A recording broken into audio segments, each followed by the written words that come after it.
Hello मित्रांनो, कसे आहात? छान आहात ना? आज की नाही मी तुम्हाला एका डॉल्फिनची आणखीन एका बंदराची गोष्ट सांगणार आहे. एकदा काय झालं माहितीये का? समुद्र किनाऱ्यावरती एक नाविक जो आहे तो आपलं सामान नावेवरती घेऊन आणखीन दुसऱ्या देशी जात होता. त्यांनी आपल्याला कोणीतरी सोबत पाहिजे म्हणून एका बंदराला आपल्या बरोबर घेतलं. आणखीन ते दोघं जण, तो नाविक आणि बंदर, हे दोघं समुद्रातून चालले होते. काय झालं की रस्त्यामध्ये खूप मोठं समुद्री तुफान आलं आणि त्या समुद्री तुफानामध्ये काय झालं माहितीये का, की ती नाविकची जी नाव होती ना ती पलटून गेली. आणखीन त्याचं सगळं सामान जे आहे ते समुद्रामध्ये डुबून गेलं. पण काय झालं की तो नाविक आणि तो बंदर, ते दोघंही जे आहे ते पाण्यामध्ये पडले. आता तो नाविक जो आहे त्याला खूप छान पोहता येत होतं, तर तो पोहत पोहत जे आहे ते समुद्र किनाऱ्याकडे जायला निघाला.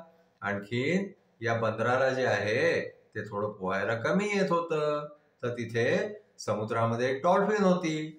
त्या डॉल्फिननी जे आहे ना ते बंदराला आपल्या पाठीवर बसवून घेतलं.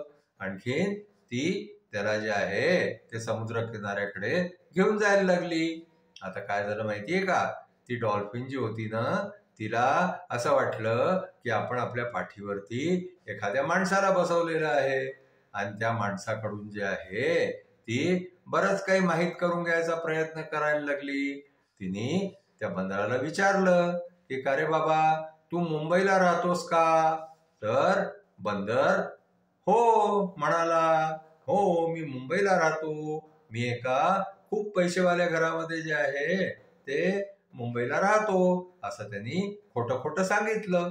आता काय झालं माहितीये का, थोडं पुढे गेल्यानंतर त्या डॉल्फिननी जे आहे ते बंदराला विचारलं की मुंबईजवळ एक अलिबाग म्हणून जागा आहे, त्याला ती तुला माहितीये का? तर तो बंदर म्हणाला, हो हो हो, मला माहितीये. अलिबाग तर माझा मित्र आहे. आणखीन तो अलिबाग जो आहे ना तो, त्याला मी नेहमीच भेटत असतो आणि आमची खूप चांगली दोस्ती आहे. आम्ही खूप जे आहे ते मजा करतो, हिंडतो फिरतो, गप्पा मारतो. अशा प्रकारे जे आहे तो बंदर त्या डॉल्फिनशी खोटं बोलला. आणखीन हे त्या डॉल्फिनला कळून गेलं, कारण डॉल्फिनला माहिती होतं की मुंबईच्या जवळ अलिबाग हे एक समुद्र तट आहे, आणखीन तिथे एक गाव आहे. आणखीन बंदर जे आहे तिच्याशी खोटं बोलतो आहे. मग त्या डॉल्फिनला आला राग की अशा खोटारड्या बंदराला जे आहे ते मी किनाऱ्यापर्यंत नाही पोहोचवणार. आणखीन तिने काय केलं माहितीये का, त्या बंदराला पाण्यामध्ये पाडून दिलं. आणखीन तो बंदर जो आहे ना तो समुद्रामध्ये डुबून गेला.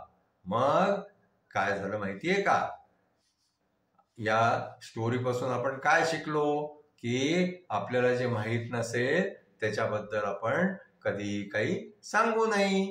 आणखीन खोटं तर मुळीच बोलू नये. जे काही खरं खरं असेल ते सांगावं.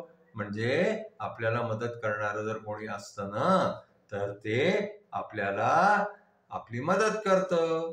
आपल्याला जे आहे ते जिथे जायचं असतं तिथपर्यंत पोहोचवतं. अशा प्रकारे जे आहे ते माणसाने नेहमी तेच बोलावं जे त्याला माहिती असतं.